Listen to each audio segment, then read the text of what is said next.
చూసుకున్నట్టయితే Congress office road మీద అయితే చాలా మంది ఉన్నారు.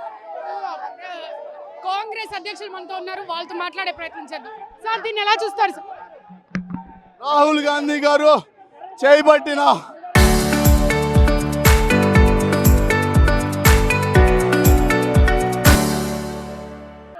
ధర్నా కార్యక్రమంలో నిన్న రాహుల్ గాంధీ గారిని బ్లడ్ వచ్చే విధంగా చేసుకోవడం, లాక్కెళ్ళడం, అరెస్ట్ చేయడం, పేద ప్రజల కోసం, విద్యార్థుల కోసం ఆయన బయటకు వచ్చాడు.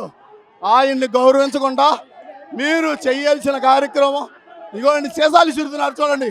మా కాంగ్రెస్ ఆఫీస్ ముందుకు వచ్చి రౌడీ మొక్కల్లాగా ఆర్ఎస్ఎస్ కార్యకర్తలందరూ పోలీసుల వ్యవహారంలాగా పోలీస్ డ్రెస్సులు వేసుకొని ప్రజలను భయభ్రాంతులు చేసి ఈ రాష్ట్రం కాదు ఈ దేశమే సంకనాగిపోయే పరిస్థితి వచ్చింది. ప్రజలందరూ గమనించారు. రాబోయే రోజుల్లో రాహుల్ గాంధీ గారిని ప్రధానమంత్రి చేసుకుంటేనే మీ ఇంటిల్లో పోది పిల్ల బాబులతో సుఖశాంతులతో నిద్రపోయి ప్రశాంతంగా ఉంటారు.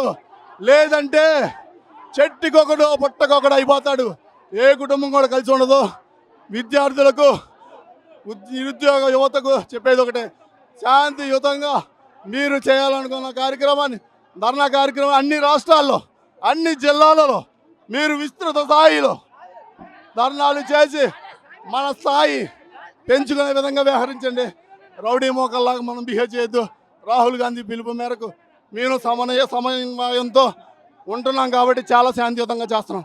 అదేవిధంగా రాహుల్ గాంధీ గారు ఒక పిలుపు మేరకు ఒక పిలుపునిస్తే దేశం ఏ విధంగా మారుతుందో మీకు కళ్ళ ముందుగా కళ్ళ కట్టినట్టు ప్రతి ఒక్కరికి ఇప్పుడు వచ్చిన ప్రతి ఎడ్యుకేటెడ్ అన్ఎడ్యుకేటెడ్ ఫెలోస్కి అందరికీ చెప్తున్నా,